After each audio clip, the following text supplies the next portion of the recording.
Boa noite. Que a vida é dura, todo mundo concorda. E que é possível conviver com altos e baixos também. Mas para algumas pessoas não tem muito meio termo. Por exemplo, um técnico de futebol. Se tudo der certo, ele vira estrela, ganha prestígio, dinheiro e adeus vida dura. Mas se as coisas derem errado, a culpa é só dele. Cai em desgraça com todo mundo e adeus vida boa. Hoje nós entrevistamos um personagem para quem as coisas deram muito certo. No centro do Roda Viva, Luiz Felipe Scolari, o Filipão, que já se deu bem em campos brasileiros e agora quer conquistar a Europa no comando da seleção portuguesa de futebol. Mais que jogar, ele sempre gostou de mandar e conquistar vitórias com mais músculo que arte. É o futebol força de Filipão ou Luiz Felipe Scolari, gaúcho de Passo Fundo, filho de Benjamin, um dos melhores zagueiros do Sul na década de 40. Antes de estrear como técnico do CSA de Alagoas em 82, Filipão atuou na posição do pai e jogou quase 10 anos no Aimoré, Novo Hamburgo, Caxias e Juventude de Caxias do Sul e no próprio CSA. Para se firmar como treinador, arriscou de tudo. Em 87 foi para o Kuwait, depois Arábia Saudita e Japão. Mas voltou logo. Levou o Criciúma de Santa Catarina até a vitória da Copa Brasil de 1991. A carreira deslanchou e Scolari foi para o Grêmio de Porto Alegre, onde conquistou a Libertadores de 95 e o Brasileiro de 96. Consagrado, chegou ao Palmeiras em 97 e levou o time à maior conquista de toda a sua história, a Libertadores de 99. No horizonte de Scolari, só faltava a seleção brasileira, e ela veio rápido. Em 2001, ao vestir o agasalho do selecionado brasileiro, Felipão surgiu como uma espécie de salvador num momento complicado da pátria de chuteiras. Amargou derrotas na classificação para o Mundial de 2002 e amargou o desgaste por cortar Romário. Pôs ordem na casa e, na Bacia das Almas, arranjou a vaga. Foi quando o Brasil, transformado em família Scolari, embarcou para a Coreia e o Japão para conquistar o Penta. Para o salvador da pátria, a chave que lhe abriu as portas do futebol europeu como técnico da seleção portuguesa. Para entrevistar o técnico Luiz Felipe Scolari, nós convidamos Kit Balieiro, chefe de redação do canal ESPN Brasil, Marcelo Lima, repórter esportivo da Rádio Jovem Pan, Hélio Alcântara, chefe de redação do Esporte da TV Cultura e apresentador do Grandes Momentos do Esporte, Rui Carlos Osterman, colunista do jornal Zero Hora, comentarista esportivo e apresentador do programa Debates Esportivos da Rádio Gaúcha e autor do livro Filipão, a Alma do Penta. Luiz Antônio Prosperi, repórter de esportes do Jornal da Tarde. Juca Kfouri, colunista esportivo e apresentador do programa Cartão Verde da TV Cultura. E Paulo Lima, editor da revista Trip. E ali do alto, o cartunista Paulo Caruso acompanha com pincel e tinta os flagrantes e momentos da peleja, ou melhor, da entrevista. Bom, o Roda Viva é transmitido em rede nacional para todo o Brasil pela rede pública de televisão. Por estar sendo gravado, o programa não permite a participação das perguntas dos telespectadores. Boa noite, Filipão. Boa noite. Queria começar com o seguinte, vale essa história? Quer dizer, o técnico é realmente o culpado de tudo que acontece de ruim e fatura quando o time vai bem? Ele é culpado... Na cabeça das pessoas? Na conjuntura de algumas situações aí de quem imagina que o único errado num jogo de futebol seja o técnico. E aí arca com as consequências. E também ganha muito de prestígio à medida que a equipe que dirige tenha resultados positivos. Já é um pouco mais diluído aí então essa situação de vitorioso, mas ele também ganha muito, sim, quando é vitorioso. Agora, com 11 jogadores em campo, e muitas vezes o sujeito que ganha um bom dinheiro fazendo aquilo ali, acha que sabe tudo daquela atividade, né? Certamente acha que sabe mais do que o técnico, indiscutivelmente. Como é que você consegue pilotar esse time? O grande problema do técnico não é hoje a parte técnica, não é hoje fazer com que o jogador chute a bola de uma forma assim ou assada. O grande dilema do técnico atualmente no mundo todo é dirigir essas estrelas e organizar e trabalhar com o ego desse pessoal. Quem souber conduzir um grupo e quem souber montar um grupo, fazer com que esse grupo tenha algumas cedências de ego para benefício de um conjunto, é o grande vencedor. Isso é o mais difícil no momento. Quer dizer que o treinador hoje, Filipão, precisa entender mais de psicologia do que de propriamente tática de jogo? 4-3-4. Porque, veja bem, Juca, principalmente nós no Brasil, se nós formos... Todo mundo sabe muito de futebol, conhece bastante futebol, desde a várzea até o profissional.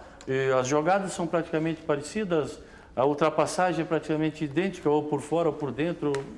É tudo mais ou menos a cópia de um e o outro ali, dá quase tudo igual. Quem souber se relacionar melhor, quem souber tirar proveito daquela situação do grupo em prol do final e trabalhar, é o que vai ser o vencedor. E em que medida ter jogado futebol ajuda nesse aspecto, Filipão? Ajuda. E bem, hein? E bem, porque fui homenageado na segunda-feira como um dos melhores zagueiros De todos os tempos. de todos os tempos. Quer dizer, não sei Só quem é que... pode ter sido lá em Porto Alegre. Claro, não sei quem é certo. que inventou isso, mas tudo bem. Eu aceito. Claro. Não foi ruim, eu aceito. Claro, evidente. Eu queria te dizer que quando a gente jogou, nós, com a maior projeção, a menor projeção, vivenciamos certas situações que quem não jogou não tem um conhecimento exato. Ou imagina, mas não vivenciou aquilo, não presenciou, não participou. E fica mais fácil para a gente, então, falar alguma coisa, ou mostrar, ou dizer aos nossos atletas de que forma aquilo já foi vivido, para que eles saibam que, em determinados momentos, a pessoa que os dirige já passou por aquilo. E que eles não pensem que aquilo ali é uma novidade. Pode ser uma novidade, mas a gente já passou. Senhor Scolari, Sim, senhor. hoje repetisses de algum modo, mas uma afirmação que já fizesses aí há 2 dias atrás ou um dia atrás, de que em qualquer parte do mundo, não importa qual país, nem a tradição do futebol que lá se executa, se joga do mesmo jeito. E até estendesse isso para o trabalho da imprensa, do jornalismo esportivo, de que é a mesma coisa em qualquer parte do mundo. Explica um pouco isso, me intrigou. O pessoal da imprensa tinha me solicitado no Sul a respeito desse assunto e eu disse que é igual, porque todo mundo quer uma situação de proveito, quer tirar alguma coisa de algo que vai acontecer, ou que sabe, ou que... Então, isso é aqui, é na Europa, é nos países árabes, em qualquer lugar. O jornalista atrapalha em todo canto. Não atrapalha, mas ele tem a sua forma de agir e é assim. Eu ainda ontem, conversando com o pessoal em Portugal a respeito da próxima convocação, por problemas que estão surgindo de lesões e tudo mais, final de campeonato, eu disse, olha, eu vou convocar fulano de tal, mas provavelmente ele tem alguns interesses e não vai dar entrevista para o site. Ok? Mas eu tenho que fazer o meu trabalho. Tá bom, você já está avisado que não é. É porque eu já tenho conhecimento que não vai dar. Bom, então faça o teu trabalho, vai receber um não. Acho que é assim. Mas te afeta? Tem que deixar. Não me afeta, mas eu quero um relacionamento simples e bem direcionado. Se a gente diz, porque a gente tem a informação do atleta que não vai dar entrevista, e passa, e a pessoa diz, olha, mas eu tenho que... E a gente tem que também entender que é a função... E é tu que tem que dar essa informação? Não, esse é um assunto controverso que vai surgir por causa de convocações que devem acontecer, e aí a gente já está correndo na frente, é para evitar problemas. Agora, a pressão que você sente lá é igual à pressão que você sentia aqui, técnico da seleção brasileira? Não, técnico da é seleção diferente, portuguesa? Diferente. Eu lá tenho um pouquinho de pressão, ou sofri um pouco de pressão, porque era estrangeiro. Por isso, né? E tirei o lugar de alguém lá. E, então, até conseguir mostrar aos técnicos que lá estão, e às pessoas, e ao povo principalmente, de que eu fui para trabalhar pela seleção portuguesa, me integrando num processo e tudo mais, levou um certo tempo. E nesse tempo tiveram alguns resultados que não foram bons para mim. Por exemplo, um resultado de 3-0 no jogo com a Espanha em casa, perdendo, e a rivalidade existente entre Portugal e Espanha, e eu no caso não era sabedor dessa rivalidade, o quanto era importante Então sofri muito. Só que depois, aos poucos, as coisas foram correndo já um pouquinho melhor e chegado o Euro foi tranquilo, a aceitação mudou porque viram que realmente eu estava lá como profissional, mas também com amor àquilo que fazia. E todo mundo joga igual mesmo, Beto? Só não respondesse isso. Olha, parecido. Existe hoje uma situação no mundo, inclusive há pouco tempo eu li lá em Portugal, a maioria das equipes estão jogando um 3-5-2. 3-5-2. Algumas equipes, e eu digo que futuramente, ainda para quem gosta de futebol bem aberto, esse não vai mais nem comentar, nem entrar em campo, porque a maioria das equipes vão jogar com 4-4-1-1. Vai ser mais fechado ainda. E 4-4-1-1. Vai ser ocupação de espaço, já tá horrível. E quem gosta do futebol alegre, aquele futebol de 1914, 15, não existe mais. Esse também já vai ficar mais brabo ainda, porque... Estamos perdidos. Agora, se deixar os dois gaúchos aqui, agora não vai. Entendeu? Então... Futebol de 14 e 15, vocês já viram isso, não? Hein? De 14 e 15. Mas não é o teu. Não é o meu, eu sou um romântico. É o romântico. Então, Isso claro. sim. Bom, você vai continuar romântico e vai morrer romântico porque vai mudar tudo, tá mudando. Você é a favor que tire um jogador, faça 10 contra 10, não? Para melhorar essa questão do espaço? Olha, eu nunca pensei profundamente sobre isso, mas acho que sim. Porque hoje está provado, a gente sabe que... Bom, a gente tinha aquela estatística de 70, que era 6,5 km. Tem estatística de 2002... 6,5 km corria um jogador que corre, fazia percurso dentro de campo. Hoje faz 13. Isso, faz o dobro. Filipão, estou com o livro aqui do professor Rui Carlos Oster. Vem para cá. Filipão, Alma do Penta. Tem aqui, olha, na página 65, que fez muito em cima dos seus... uma espécie de diário na Copa, né? Foi. Da Ásia. E tem um trecho aqui que você diz assim: noto que ainda falta uma palestra motivacional interessante e busco numa fábula, que é a flauta mágica. Você, como é que você fez isso durante a Copa do Mundo? Quer dizer, com um grupo, era um grupo homogêneo, você falava da mesma maneira para todos eles? Você tinha um jogador mais experiente, Cafu, já tinha disputado 2 Copas, e você tinha jogadores bastante novos, Kleberson, por exemplo.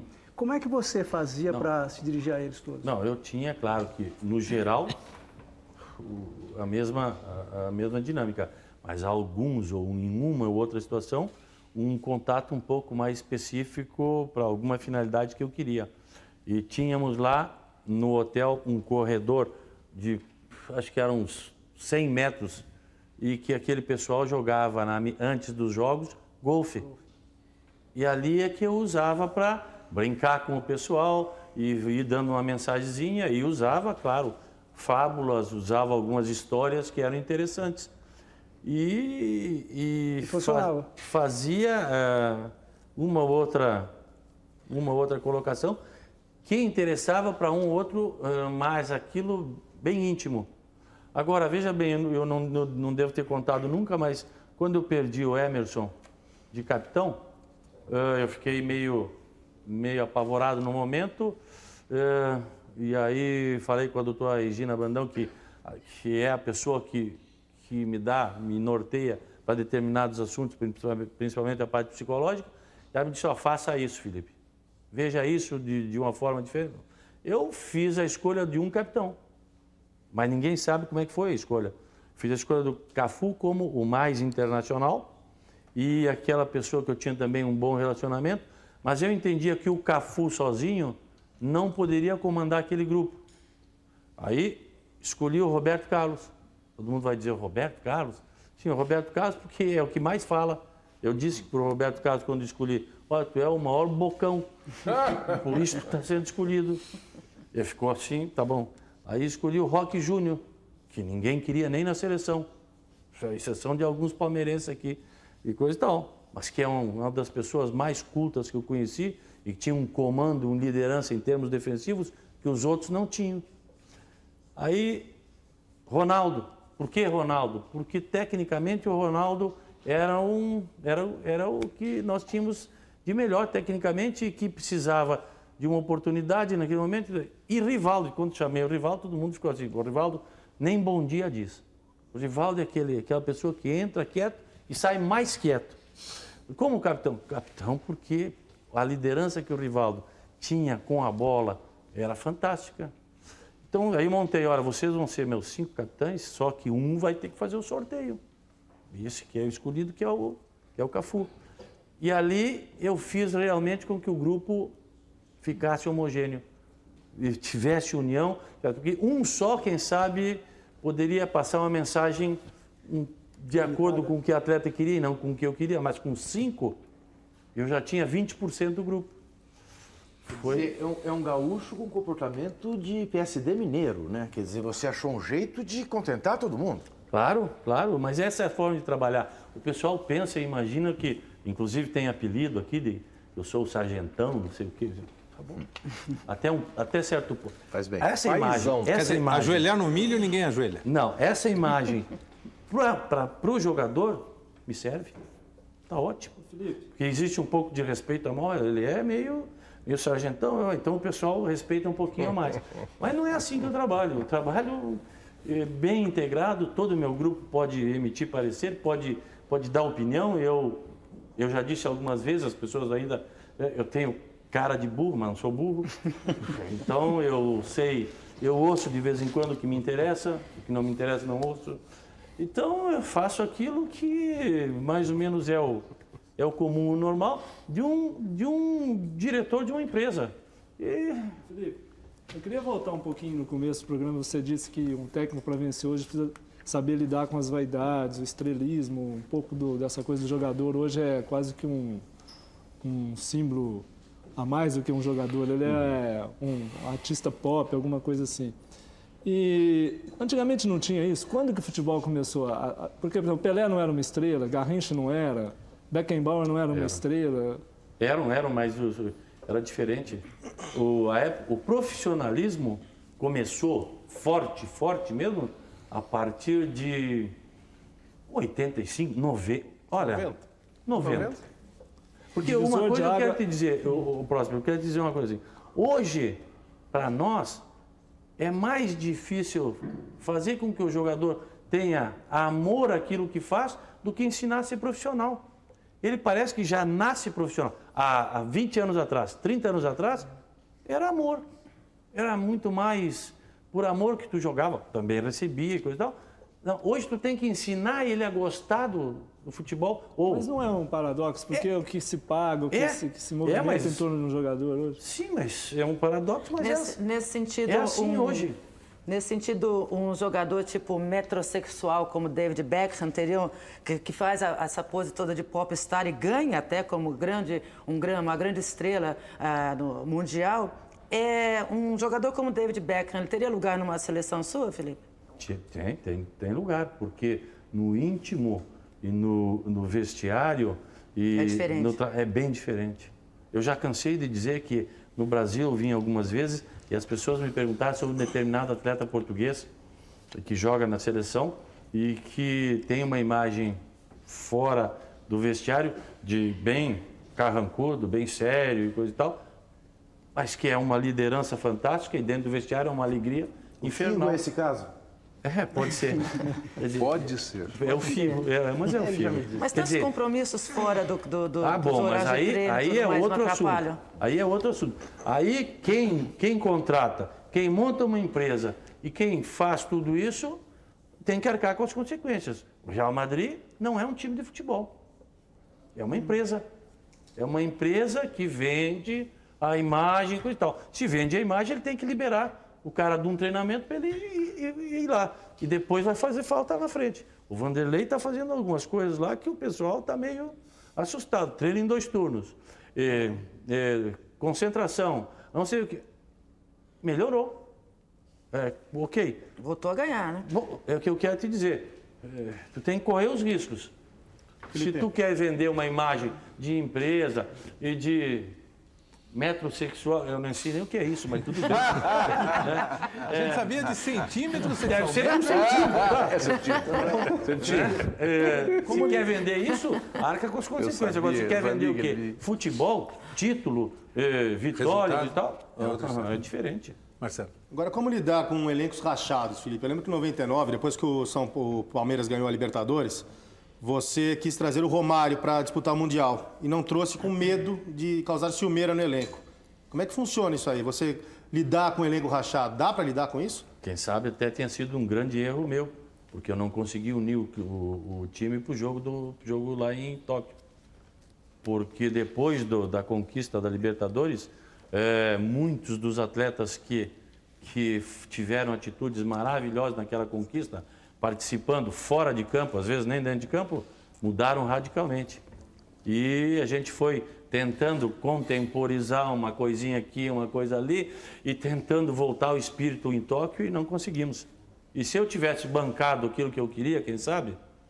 Que tá bom. Sou eu mesmo, o sargentão que está tomando conta aqui. Quem não quiser não vai. Quem sabe teria até vencido. Mas fiz aquilo que achei que devia fazer para ajeitar o grupo, mas não foi ajeitado, não. Não falta o dirigente daí? Por que o técnico tem que assumir a presidência, a vice-presidência, o futebol, a tesouraria, as relações públicas? Por quê? Não é só técnico? Porque o técnico, o interesse dele é o grupo, a vitória, e não tem outros interesses. E quando começa, os dirigentes têm outros interesses, têm outros envolvimentos. E aí, quem sabe, direcionem e aí fica pior ainda. Filipão, vamos fazer um rápido intervalo, menor do que qualquer jogo de futebol. Voltamos daqui a pouco com Roda Viva, que esta noite tem na plateia Carlos Alberto Salvatore Filho, vice-presidente de esportes do Clube Atlético Paulistano, o advogado Bruno Galo, Rafael Ramos, repórter esportivo do Jornal Diário do Grande ABC, e Reginaldo Teixeira Rosa, coordenador de esportes da Universidade Sindiclube. A partir de amanhã, o Roda Viva do Filipão e todos os outros programas da série estarão disponíveis para que você possa encomendá-los no site www.culturamarcas.com.br ou pelo telefone 11 3081 3000. A gente volta já já.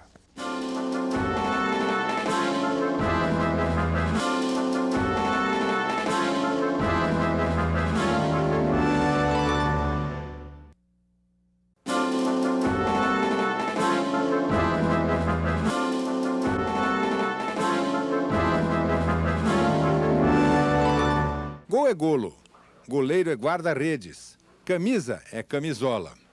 Filipão teve de aprender mais que isso para lidar com o futebol português. Logo de cara foi rejeitado por torcedores e jornalistas que não queriam um estrangeiro no comando da seleção, mas sim o famoso José Mourinho. Scolari aguentou firme, até porque estava tendo o aval da Federação Portuguesa de Futebol.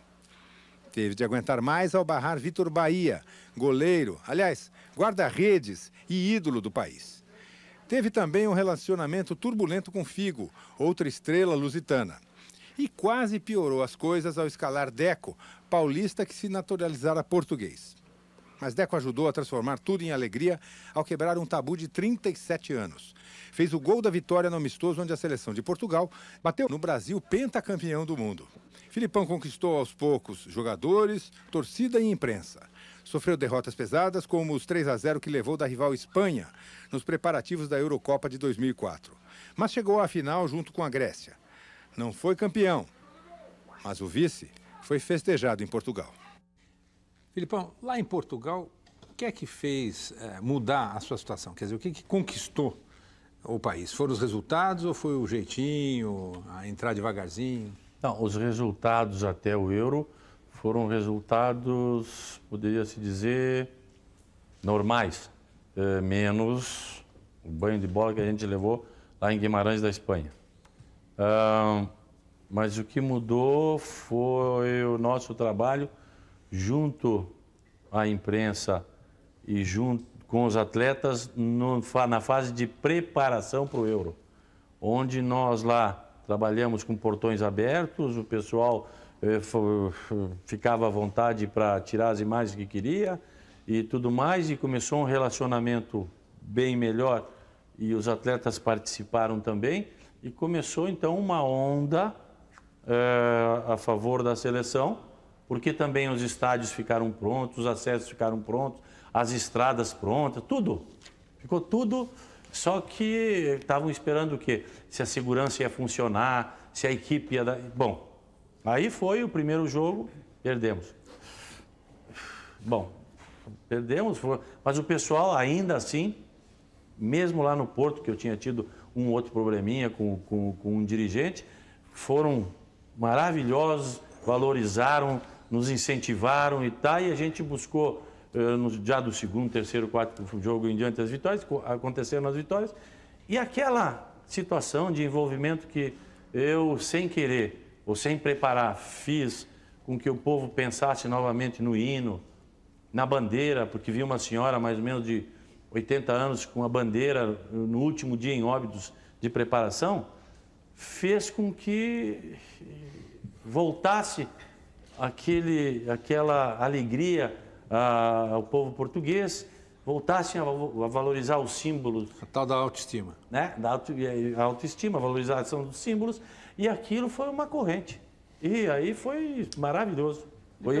Essa foi a modificação que aconteceu. Estava vendo você falar no primeiro bloco, e é interessante que você mesmo fez a analogia, né? Parece que você fala hoje como um dirigente de empresa, né? Ao mesmo tempo você disse que o Real Madrid é uma empresa e administra como tal, e um time de futebol é outra coisa. Mas o fato é que hoje você conversa com qualquer gestor de alto nível, ele está falando de relacionamento humano. A agenda dele é muito mais voltada para relacionamento humano do que para tecnologia ou para técnicas de produção, né? E pelo que você está falando é mais ou menos assim hoje com um técnico de futebol do teu nível. Então a gente está falando de gente. Eu sei que na seleção você tinha uma assessoria de psicologia, etc. Agora, como é que é para você que lá em Portugal deve ter enfrentado uma situação de estresse psicológico? Você chega num país diferente, é bastante... a reação da imprensa existe, né? Existe um processo quase que de rejeição natural, né? Como é que você lida com a tua parte emocional? Você tem algum tipo de assessoria, de leitura, de técnica para segurar todo esse estresse? Olha, eu te digo assim, a minha assessoria, no caso, eu tenho uma assessoria esportiva, naturalmente, coisa e tal, mas aquilo ali mais direcionado para o esporte, mas a gente leva para um outro lado também quando precisa, mas as coisas que eu me apego para direcionar o meu trabalho realmente são as pessoas que estão em volta de mim, são as pessoas que trabalham comigo. E eu tive apoio do Murtosa, que é uma pessoa maravilhosa, do Darlan, do diretor do meu departamento, que aos poucos foi me dando uma visão de tudo que aconteceu nos últimos 15 anos, e fui me apegando a uma ou outra pessoa que pudesse me dar alguma coisa a mais para que eu pudesse penetrar no coração do pessoal de Portugal e soubesse quem eu sou realmente. Uma das pessoas que mais ajudou-me nesse sentido foi o Roberto Leal, que vem ao Brasil, é tratado aqui de uma forma maravilhosa, e que lá me recebeu e disse: olha, Felipe, em Portugal, assim, assim, assim, assim, assim. E até, por sinal, ajudou-me lá com uma música, um fado português, cantado no ritmo do Olodum. Você sofreu no começo lá, Felipe? Sofri. Fiquei, claro, os primeiros 4, 5 meses foram difíceis. Eu via um pouco de rejeição e tudo mais, mas eu tenho que também mostrar a pessoa que eu sou.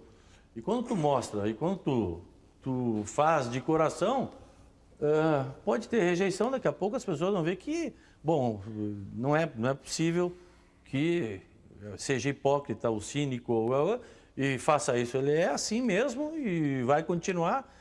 Vamos entrar nesse processo, não, pronto. E aí as coisas foram assim. Agora, desculpe, eu caminho todas as manhãs junto com a minha esposa, ou quando não estou com a minha esposa, está o Mortozinha, que a gente caminha lá 7, 8 quilômetros.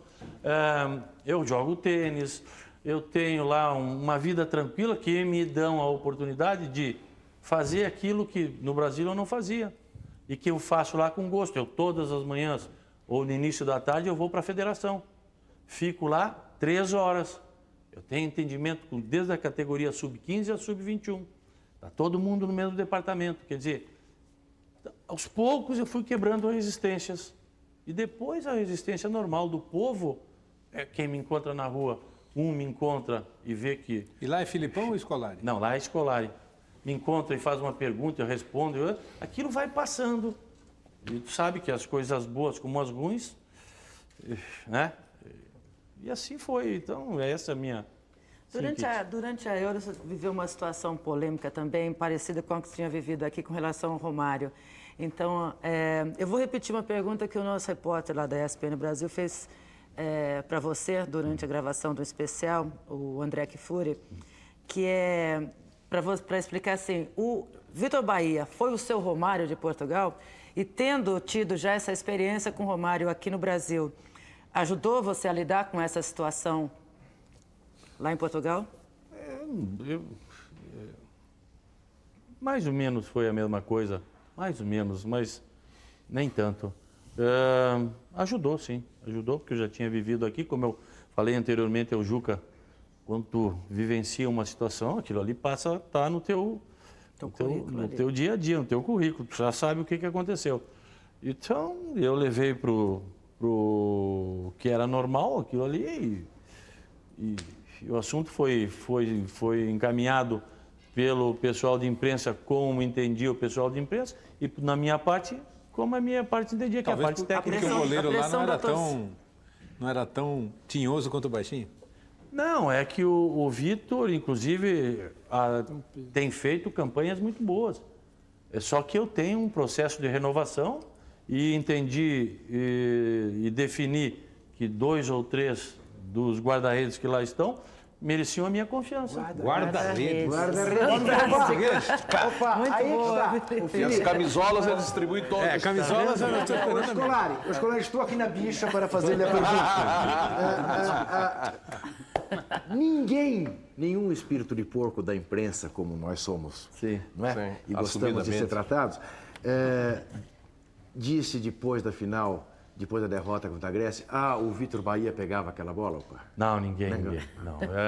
Mesmo que tenha havido ali um problema de colocação, de A, de B ou de C, mas ali o erro, nós assumimos todos nós e tudo mais, e ali foi a vitória da qualidade da Grécia, que tinha um muro intransponível, ou seja, o nosso individual não conseguiu ser superior ao coletivo. Nós tínhamos, na soma geral, provavelmente, 8-3 ou 7-4 no mínimo, melhores atletas individualmente que a Grécia. A Grécia, coletivamente, fantástica. E nós não conseguimos. E eles fizeram o gol. Quer dizer, eu falo para as empresas, quando faço uma palestra, que eles tinham um produto para vender. Só um. A minha empresa tinha uns 4 ou 5. Só que o produto dessa empresa aí, tal de Grécia, era bom. Meu Deus do céu. Felipe, então, em questão de gíria, como é que você lidou lá em Portugal? Eu me lembro de uma passagem na Eurocopa muito engraçada. O repórter perguntou como é que foi o jogo, você disse, foi na base do bumba meu boi no final do jogo. O repórter virou e falou, isso aí é o Filipão com a tática bunda de boi. Foi assim? Foi. Não, foi o tradutor.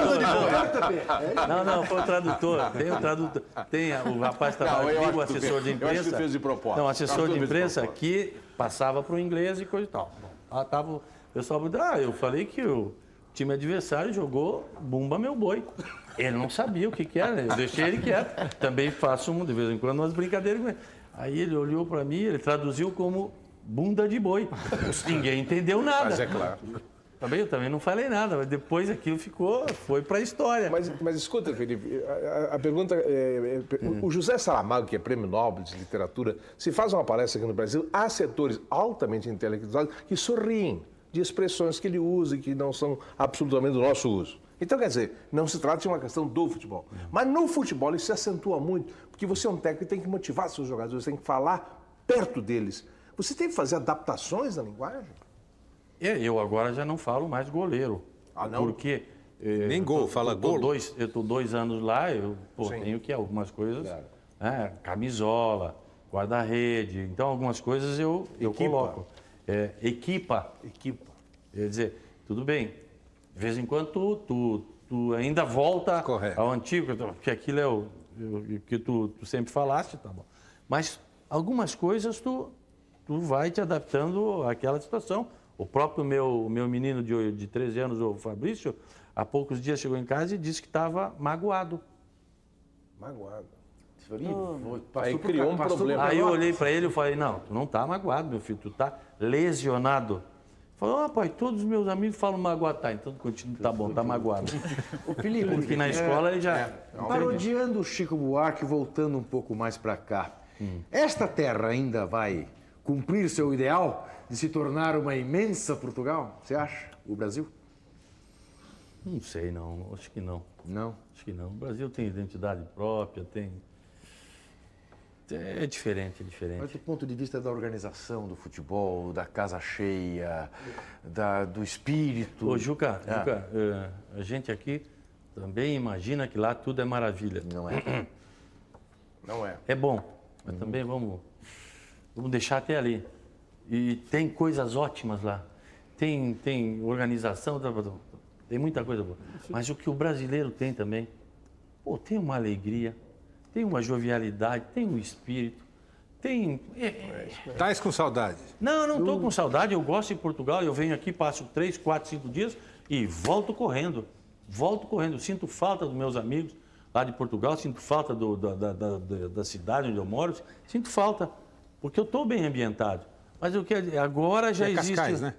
Cascais, moro em Cascais. Então, agora nós aqui temos outra forma de ver. Eles são muito retraídos, são muito tímidos. Eles têm medo de se expressar e de mostrar alegria ou tristeza, coisa. Agora, já na nossa seleção, não. Já na nossa seleção, tá bonito. Mas você teve que mudar isso. Não, eu tenho um que muda para mim, que é o Mortosa. Aquilo é uma figura. Então, eu só deixo... Essa parte eu deixo pro baixinho. E quando o pessoal... Tem uma questão aqui, que a Kate falou do problema Vitor Bahia e Romário, mas eu acho que o maior problema foi o Deco, né? Que era Não foi o Deco, então, não. Mas para emendar a pergunta é o seguinte, o Deco é um brasileiro naturalizado português. O Brasil exporta uma média de 150 jogadores para Portugal por ano. Quer dizer, a influência lá é muito grande. Tem times lá que devem ter, 11 brasileiros jogando. Eu tenho 42%, se não me engano, na estatística, de atletas estrangeiros jogando em Portugal. Então, o meu leque de convocações, as minhas opções são de 60%. Então, como é que você trabalha aí se você teria condições de levar mais um brasileiro para jogar na seleção? Não, veja bem, por lei, ao completar o 5º ou 6º ano em Portugal, com residência, eu tenho condição de requerer a tua cidadania. E aí você montaria uma seleção brasileira lá? Mas isso é permitido. Quer dizer, isso é a lei. Se a lei permite, tu pode montar. Mas eles aceitariam? Não aceitariam. Mas a lei diz isso. Sim. Mesma coisa que se tu vai jogar na Espanha, depois de 2 anos com residência na Espanha, tu pode ter a naturalização. O Liedson está há quanto tempo lá, Felipe? O Liedson está... Eu acho que um ano. Faz pouco. Uma temporada. Para a Copa não dá, então, né? Pouco. Uma temporada e meia. 2 anos, diz o assessor ali, o Acácio, sabe tudo. Da Federação Portuguesa. Mas ele se desmanchava pelo Liedson, por isso que tu perguntaste. Então, se desmanchava em elogios eu gosto ao do Liedson. Acho um grande jogador, tem feito lá. Foi artilheiro ano passado, é artilheiro esse ano. Tem grandes clubes pretendendo o Liedson. Ele é diferente, ele tem um... Mas você compraria essa briga, Felipe? Não. Se eu por lei... permitindo, você veja bem, se eu por lei tenho condições de comprar uma briga, eu compro. Mas se eu não tenho condições, por que eu vou estar... E se o fulano... Claro. Se não existe. Agora você podia Está contar... documentado, eu posso. Foi o caso do Deco, desculpe. Claro. O Deco não aconteceu nada. Não teve o Deco uma rejeição. tinha a lei a favor dele, queria... Mas entre e jogadores, sim. O que foi perguntado ao Figo foi se ele fazia naturalização espanhola. A rivalidade. Espanha, Portugal. Jamais permitiria que o Figo imaginasse uma resposta diferente. O Figo disse o normal. Eu não. Aquilo foi um... Olha, o Figo não quer. Não é nada disso. Primeiro dia que chegou o Deco, já o primeiro a trabalhar com o Deco na parte de aquecimento, né? Foi o Figo. É como perguntar para um gaúcho se ele se naturalizaria brasileiro, por exemplo. Mais ou menos isso. Mais ou menos. Quer dizer... Felipe, eu queria saber o seguinte, foi falado aqui do David Beckham, que é o metrosexual da vez, e a gente tem aqui no Brasil uma espécie de meio metrosexual, que é o Romário, né? Eu queria saber se você assistiu à despedida do Romário e se você sentiu algum tipo de remorso na despedida dele. Eu? Não. O que você sentiu quando viu? Eu gosto dele, tenho amizade, ainda hoje, se a gente encontrar, conversa normalmente, mas eu tenho que fazer a minha opção. Eu não tenho, e na minha opção eu não tenho amizade. eu tenho meu futuro e eu trabalho para isso. E se eu entendi naquela oportunidade que tecnicamente não era importante, pronto, eu tenho que definir assim. Filipão. E defino. Agora, se ganhar ou perder, eu tenho que assumir os riscos e os compromissos que é. E fiquei feliz que ele continua aí ainda. Agora acho que já abandonou o futebol, se não me engano. Não. Tá no Vasco e no futebol de areia. Tá no futebol da areia também. Eu vi até hoje ganharam 4-1, uma coisa Não assim. consegue parar. Não consegue. Quer dizer, é no sangue. Mas ele também entendeu o meu posicionamento. Então, Olhando o seu retrospecto aí de passagens pelo futebol do Oriente Médio, pelo Japão e no futebol brasileiro, as passagens no exterior são curtas. não. De Portugal será longa? Não são. Eu tive 2 anos? Não, eu tive 3 anos no Kuwait, 3 anos na Arábia. 6 anos. Tive 6 anos. 6 anos. E no Japão foi curta porque aí o Palmeiras estava brabo ainda com o Grêmio e disse, vamos trazer aquele rapaz que tinha ganho alguns jogos da gente para cá. E aí vim para o Palmeiras, porque eu ainda falo que no Japão é muito bom de trabalhar, é bom a gente vive muito bem, coisa e tal, mas ainda falta um pouquinho do espírito que eu gosto nos meus times. Saber por que fazem aquilo, me perguntarem por que é que tem que dar 20 voltas no campo, 100 chutes para cá. Lá tu manda fazer e fazem. Não perguntam. Roubou. Eles são obrigados. Isso é ruim? É a cultura. Então, serviçal, eu não gosto assim. Eu gosto que... Vem cá, professor. Mas é outro paradoxo, né, Filipão? Do sargentão, porque em tese o sonho do sargentão é que ele dê uma ordem e a tropa cumpra sem perguntar. Você quer que cumpra, mas quer que te pergunte. Quero, claro, eu quero que eles saibam. Quero que saibam por que eles estão fazendo. E eu quero que eles entendam, até porque mais tarde eu vou corrigir. O que eu vou fazer? Por que eu fiz isso ou aquilo? Agora, faz. E outra coisa, eu perdi um jogo agora não me recordo o time, 2-0, 3-0. E todos os meus jogadores saíram aplaudidos. E eu também aplaudi. Como é que pode perder 3-0 e ser aplaudido? Aí falei com o meu presidente e tal. Não, aqui isso é comum. Como é que é? É muito diferente. Não, para um pouquinho. E prêmio porque jogaram o jogo. O que é? Prêmio porque entraram em campo e jogaram? E depois de 3-0, a gente era líder. estava feito. Não aceito. Vamos mudar isso aqui. Aí, para mudar, tinha que uma ordem pro presidente da empresa que passava pro... Então, eu disse, não. Aí veio o Palmeiras e o Palmeiras cobriu lá uns custos que tinha de multa e coisa e tal. Eu vim embora. Mas eu já fiquei fora do Brasil praticamente 7 anos. Ou seja, não esperemos o Filipão por aqui tão cedo. Não pode. Olha, eu acho que por uns 3 ou 4 anos não me espere de volta, não. Tá muito bom. Filipão. Tá muito bom, gosto de lá.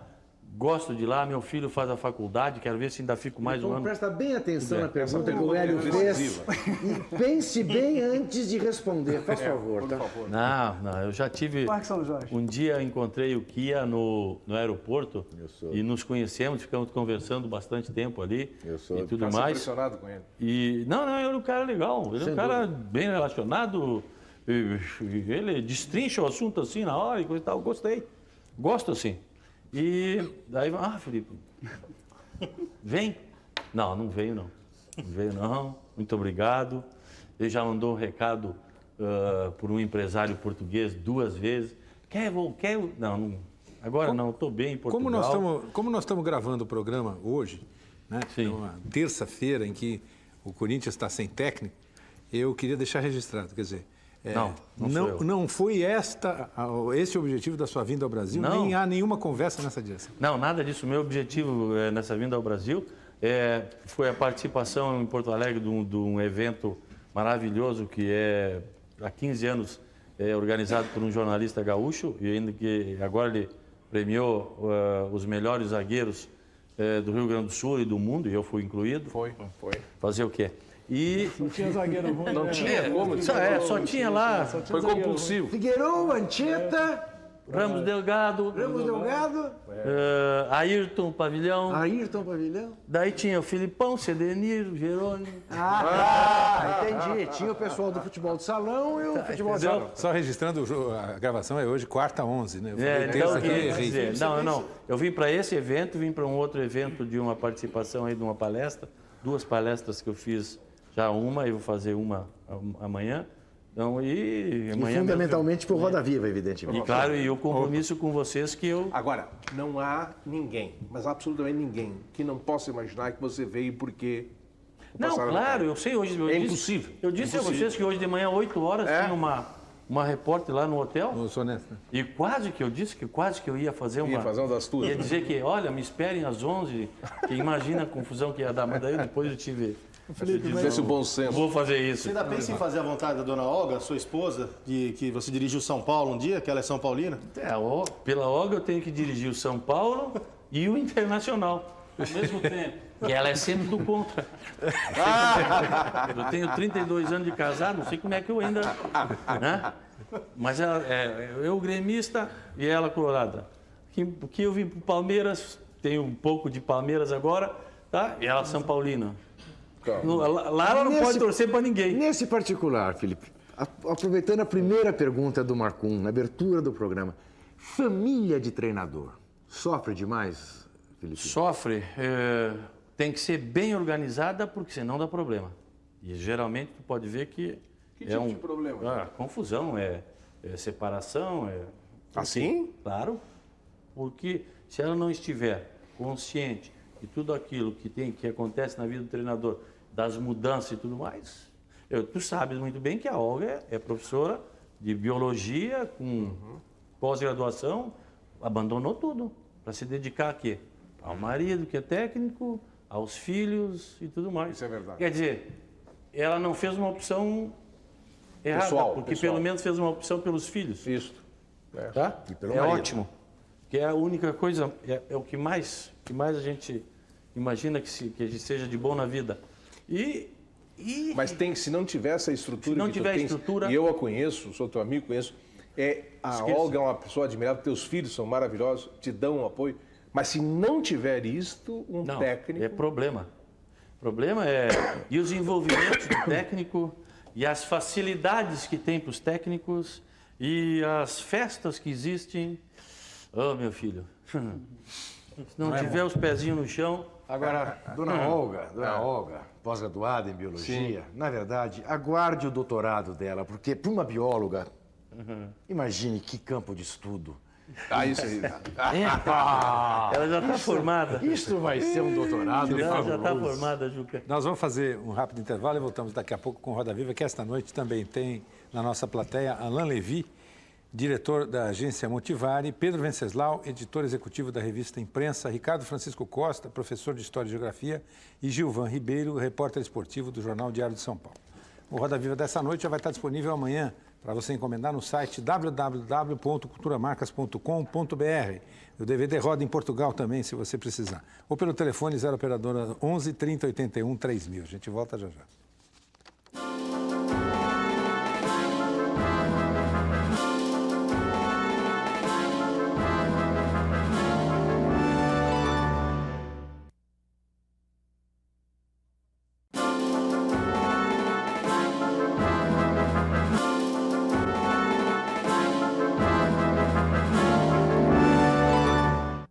Sargentão, durão, paizão e amigo. Luiz Felipe Scolari é tudo isso, amado e odiado. Personalidade forte e fama de teimoso. Discute com facilidade e compra briga, se for preciso, na hora de defender as posições que toma. Bateu o pé diante da pressão coletiva e deixou o Romário de fora da seleção em 2001. Nem as lágrimas do baixinho comoveram o paizão Scolari. Ele queria disciplina. E queria Ronaldo Fenômeno mais magro também. O gorduchinho fechou a boca. Quem tem Filipão como treinador aprende uma coisa antes de tudo: respeitar o espírito da família Scolari. O gaúcho que estudou duro e formou-se em educação física para ser técnico aprendeu mais que contornar bolas. Negocia cada dificuldade, estabelece limites, distribui afagos para quem defende bem o time, cobra união e faz todo mundo andar na linha. Deixa claro que pisar na bola só se for assim, tranquilo, sentado num banco. Filipão, de onde é que surgiu essa história do sargentão? Como é que começou isso e se disseminou tão fortemente para ficar um carimbo? Eu penso porque eu coisa sou do gaúcho? discípulo, e também porque eu sou discípulo, tanto na parte técnica, do capitão Carlos Froner. O capitão Carlos Froner é que praticamente direcionou a minha forma de trabalhar e isso, por eu sempre estar falando nesse assunto, por sempre comentar que foi o capitão e tudo mais, é que mais ou menos, sabe, bom, capitão deve ser o sargento. Uhum. E tá, aqui ficou mais ou menos assim, tá. E também porque em determinados momentos eu tomei uma postura de força, dizendo, é isso e acabou, e papai, pronto. Quem sabe foi por isso. Mas escuta, tu também é tão conhecido, ou até mais, como paizão. É, a família escolar. O que é o contrário do sargento, é o que constitui a família escolar. Mas não, aí, quem Rui, tu és aí? É que às vezes eu tenho o estilo sargentão dentro de campo. De vez em quando precisa dar um basta lá num assunto. E lá em Portugal, por exemplo, é a história de irem treinar sem caneleira. E tu fala uma vez, fala a segunda, e eles estão te testando. Eles estão medindo força. Tá bom, e tu vai dando vai olhando quem é que veio sem, depois na terceira tu corta, chuta o balde. Então é por causa disso que tu vai apalpando e eles vão te apalpando.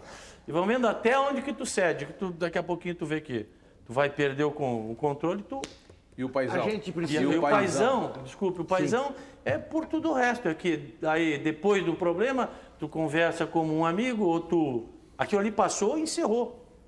Essa é a grande... Eu acho que essa é uma das virtudes que eu tenho. Eu faço e acabou, e tá bom, e encerrou. E daí depois, muitas vezes... Não marca. Não marca. Não, aqui eu... Não carrega a mágoa? Não, eu não. Na hora vou explodir e terminou a explosão, acabou.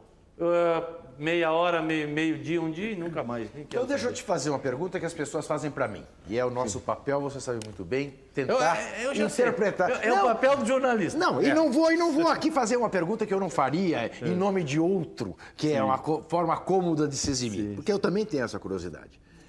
Estaria correto dizer o seguinte, Filipão, que você, quando assumiu a seleção brasileira, assumiu com carta branca, você era a mão que podia salvar a CBF.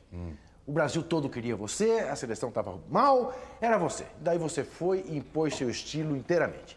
E foi assim até ganhar o pentacampeonato. 24 horas depois que você tinha ganho o pentacampeonato, porque qual é a pergunta que as pessoas fazem? Mas por que o Filipão não continuou? Ganhou uma Copa tão brilhantemente, 7 jogos, 7 vitórias, por que não continuou?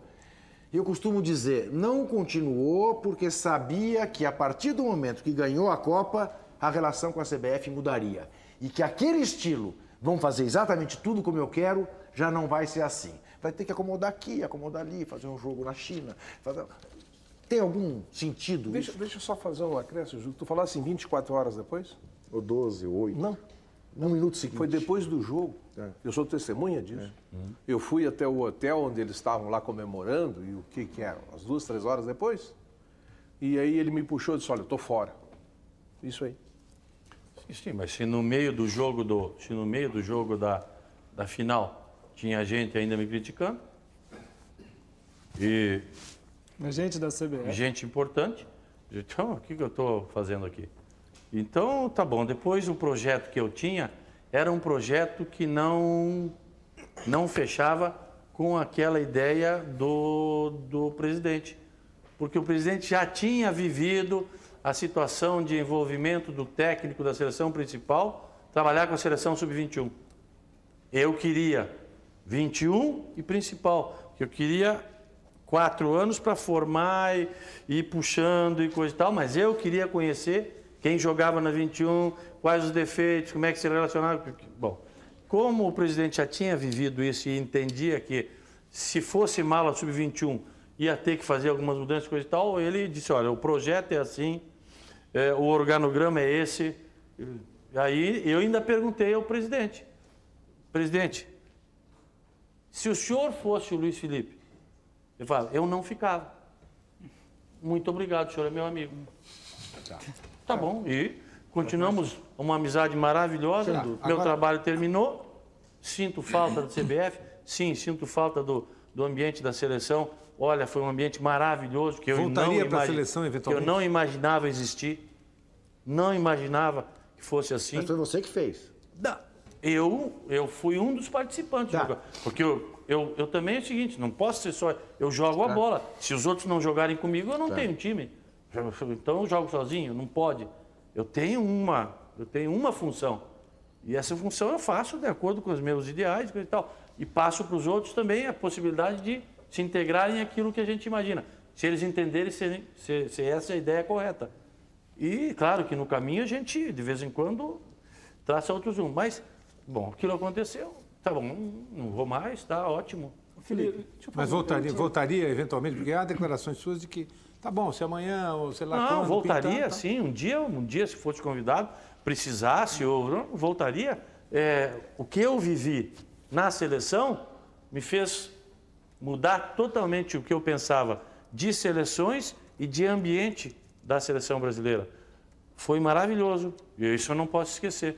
Agora, claro que sempre existe uma outra coisinha, isso... Felipe, entende?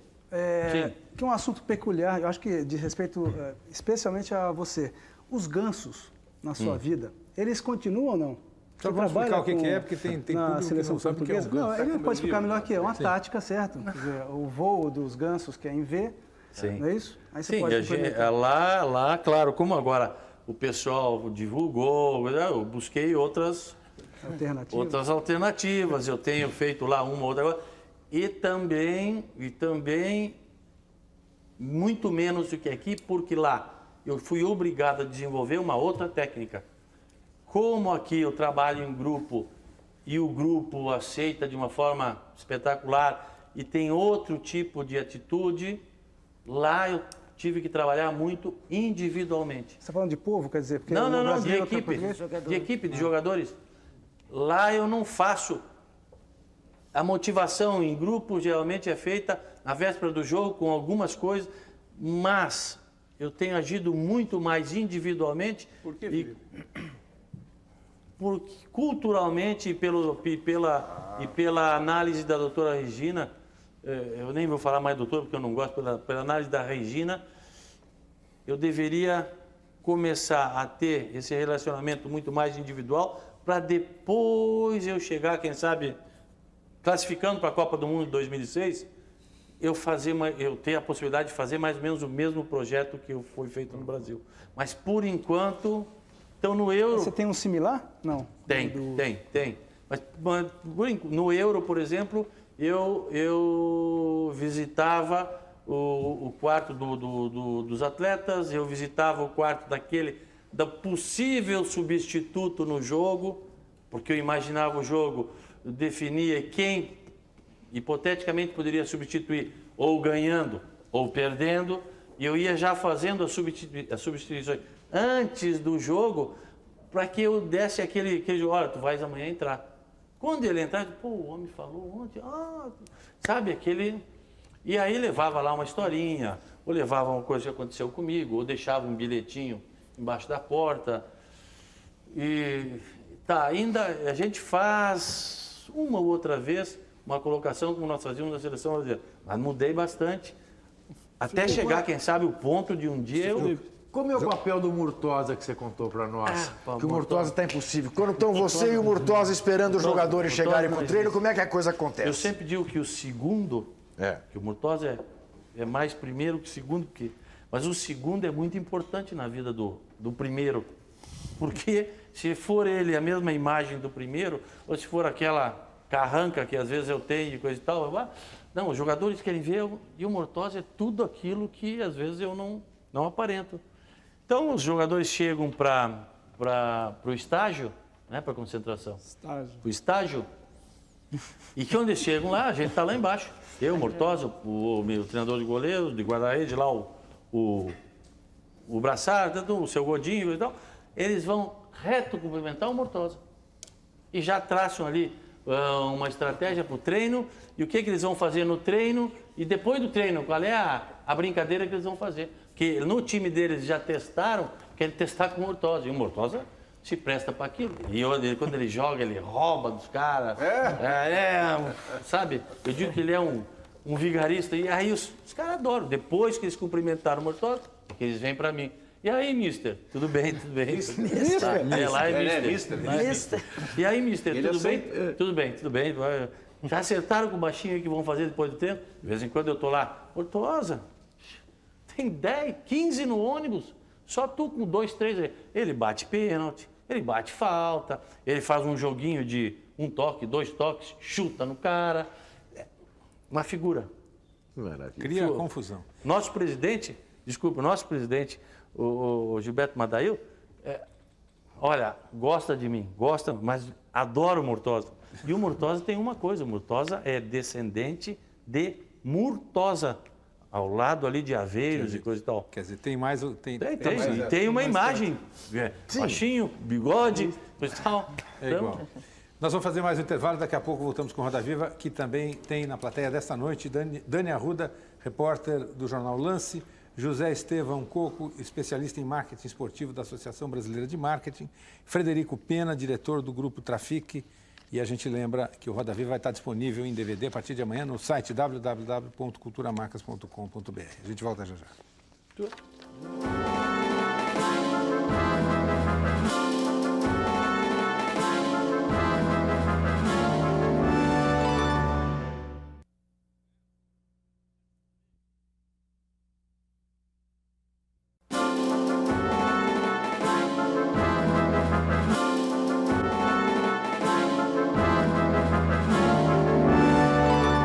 Aos 56 anos e quase 40 de futebol, Luiz Felipe Scolari colecionou muitas vitórias, mas várias delas escondem a lembrança de decepções. No Grêmio, foi triste voltar de Tóquio derrotado no final do Mundial Interclubes de 95.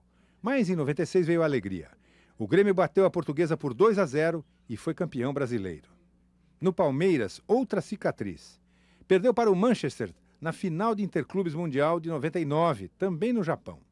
Mas conseguiu a grande vitória do Verdão no mesmo ano, a Libertadores de 99. Em 2001, quando preparava a seleção brasileira para o Mundial, perdeu de 2-0 para Honduras, ficando fora da Copa América. Uma grande frustração. Precisou dar duro depois para classificar o Brasil. Mas no final, a recompensa veio com um pentacampeonato. Em Portugal também foi quase assim. Na fase preparatória da Eurocopa 2004, a seleção portuguesa perdeu feio da rival Espanha. Era um amistoso, mas foi difícil de engolir. Ao cabo, tudo deu certo. E os portugueses foram vice-campeões da Europa. Filipão, eu tenho a ideia de que a gente aprende, na verdade, na vida com o fracasso, não é com a vitória. Não é com o sucesso. Porque se repetir o sucesso, deixa de ser sucesso, vira outra coisa. Eu li esses dias, não sei quem foi uma pessoa famosa, acho que americana, meu Deus, de uma marca de carro, agora não me recordo, que disse que a mãe dele disse, o pai dele disse que ele caiu no hockey. Quem não sabe perder não sabe ganhar. Pois é. Agora, como é que lida com quando você começa a perder uma atrás da outra? Tem que buscar. Hoje, com as informações que tu tens, com toda a estatística à tua disposição, com todo o desenvolvimento tá ali para tu trabalhar, tu tem que ter alguma situação daquelas ali que, se tu analisares bem, vai ver que está errada. Coisa tá fazendo ou senão, ou a tua análise do grupo que tu contrataste. Foi uma péssima contratação tua, ou tu fizeste escolhas que não tem nada a ver com aquilo que tu imaginas. E aí tens que fazer a troca. Fala em grupo, Luiz Felipe, você acredita que grupo de jogadores pode derrubar técnico? Derruba, mas não, eu sei do que tu mais ou menos imagina, mas não da forma como estavam se referindo aí algumas pessoas. O fulano chuta um pênalti fora. Não é assim. Eles derrubam, não é dentro do campo. É indo para a noite, não treinando com afinco, conversando lá e dizendo que tá bom, se der deu, se não der não deu. Derruba sim. Não dentro do campo. Mas não assim, não como as pessoas estão imaginando o fulano. Não, isso a mim custa acreditar. Pelo amor de Deus, o cara que faz isso, ele tem mais é que ser fuzilado. E com você nunca aconteceu? Pronto. Não aconteceu. Eu já tive dúvidas e aí eu corri atrás de desfazer alguma coisa. Felipe, eu tenho duas curiosidades. A primeira é assim, você tem contrato até o final da Copa de 2006, classificando Portugal. Mas um projeto de ficar mais um pouco na Europa. Diz por aí que você já tem uma palavrado com o Barcelona. Inclusive, o projeto do Barcelona é montado em cima de brasileiros. Eu queria saber se você fica na Europa depois Eu da Copa. Claro que vou ficar. Tá. Veja bem, não é verdade, eu apenas colaborei quando perguntado sobre um ou outro jogador, pelo Sandro Rossell, que era da Nike, pelo Pepe, que era da Nike, que me ajudaram muito na seleção brasileira. Perguntado sobre Belletti, sobre a personalidade do Belletti, sobre Deco. Eu disse aquilo que eu conhecia e eles contrataram. O resto, quem vendeu, quem comprou, não quero saber. Mas é uma hipótese. Mas não é hipótese. A hipótese, eu tenho hipótese diferente, sim, mas até pode ser seleção que eu permaneça. Tá. E uma outra curiosidade. Nas vésperas da Copa, você apostou muito no Ronaldo e no Rivaldo, que, na linguagem do boleiro, estavam baleados com o joelho, tanto o Rivaldo como o Ronaldo. Você calculou aquele risco? Calculei, mas aí é que está o grande trabalho de equipe. Eu sempre coloquei, e volto aqui, é o melhor lugar para dizer, não fui eu. Quem bancou o Ronaldo foi o doutor Runco. E eu acreditava no doutor Runco. Aí é que está o grande mérito de quem dirige uma equipe, uma empresa, qualquer coisa. É acreditar nas pessoas que estão do teu lado que vão te dizer, olha, é isso. Agora, tu te garante, doutor Runco? Ele falou, eu garanto que o Ronaldo vai estar em condições. Tem que seguir isso aqui. Tá bem, eu posso seguir. Mas você acreditou nele também? Claro que acreditei no Ronaldo. Pô, acreditei nele, sim. Mas, tudo que ele tinha mas tinha alguém por trás do Ronaldo, que era o Dr. Runco, que dizia, olha, segue isso aqui, segue isso aqui. Depois vieram o quê? Veio o trabalho dos preparadores físicos, do Paulo Paixão e do Darlan, que seguiram. E depois veio o grande fisioterapeuta da seleção, que é, para mim, um dos melhores do mundo, que é o Ozan. E aquilo tudo foi uma estradinha que estava atrás. Pronto. E o jogador também queria. Porque, gente, tu quer ter alguém trabalhando bem com vontade é ter fome. Tu tá rico que nem o Juca? Não pode. Aí fica fácil. Mas escuta, o Luizão também está dentro dessa aposta. O Luizão. Tá. O Luizão... Até falo dele porque ele está começando a fazer gols outra vez, está voltando e tal. Acho importante. Sim, o Luizão era uma aposta minha, eu confiava nele e foi importante. Porque no jogo que precisou, no início, ele estava lá, foi pênalti. Se não foi pênalti, a nosso favor é. Felipe, eu queria fazer uma pergunta que interessa bastante a todo mundo, acho que deve interessar a vocês, certamente essa fila de jornalistas aí fora te esperando. Teve recentemente aqui no Brasil uma polêmica muito grande com relação a jornalista que faz merchandising, né? Não sei se você pôde acompanhar, mas é um assunto seríssimo e dividiu a imprensa e os observadores em dois grupos. Até o Juca, que está aqui, defende veementemente que o jornalista não deve fazer merchandising de nenhum tipo, propaganda, etc. Teve episódios até fora do esporte, com o Joelmir Betting e etc. Agora tem até personagem cômico, né? Tem um personagem no programa de humor aí, Merchan Neves, etc. Como é que é a tua visão, no estilo Filipão? O jornalista pode ou não pode fazer propaganda e merchandising? Propaganda? Não, eu penso que propaganda ele pode fazer. Ele não pode se beneficiar das informações que ele tem e de usar isso em termos de atletas. Aí eu acho que compra e venda. Se ele está trabalhando na imprensa, ele tem que fazer aquilo da imprensa e acabou. Ele tem que usar. Agora, ele usar isso e usar uma parte dele. Virar cartola. Virar cartola e investir no jogador ou passar aqui, receber daqui e dali, não, eu não concordo. Ou ele é jornalista ou não é. A mesma coisa que eu digo, quem não é jornalista, por exemplo, e vai depois como jornalista para a Copa do Mundo, que moleza, hein? Né? Ou tu faz o curso e aí é aquilo, e tu bem, se não é jornalista, não vai. Porque jogou bola, tem que ter curso. É assim tem que ser. Eu acho que jornalista for se beneficiar por algumas coisas, eu não concordo. Filipão, Ou é jornalista, ou ele é diretor, ou ele é empresário. você se arrepende de ter feito aquele elogio ao Pinochet que tanta crítica te custou, não? Não. Não, porque algumas pessoas levaram para o outro lado. O que eu vou fazer? Eu vou dizer para eles que não é assim? Eles querem levar, que leve. Eu quis dizer que o Pinochet fez muita coisa para o Chile. O Pinochet iniciou uma nova etapa no Chile. Agora, quantos ele matou lá no estádio? Quantos, eu não sei. Tá bom. Para chegar a um ponto bom, um ponto que o Chile cresceu, alguma coisa tinha que ser feita. Foi ele, iniciou, fez a parte boa, fez a parte ruim. A parte ruim eu não conto, eu sempre só conto a parte boa. Então fiz um elogio de que foi assim. Aí os caras disseram que eu sou do regime tal, eu não sei nem que regime existe. Para mim, olha, quem sabe seja até uma alienação minha ruim. Mas eu sou ainda mais, eu sou ainda pessoa. Sou ainda, não vejo partido, não vejo regime, não vejo nada. E só fiz um elogio pelo que eu conhecia do Chile. Eu até hoje de noite vou jantar com um chileno que é teve lá no Grêmio, o Christian Lopes, que é um empresário, uma pessoa que me recebeu no Chile muito bem e que olha, depois do Pinochet nós começamos Do Serra? Começamos isso, começamos aquilo, nosso índice de analfabetos foi ótimo, nós melhoramos a nossa situação financeira. Você diz, não, tá bom, e o errado? Bom, errado eu, filho, nem te falo. Mas o Brasil não está precisando de alguém como ele não, né, nesse momento?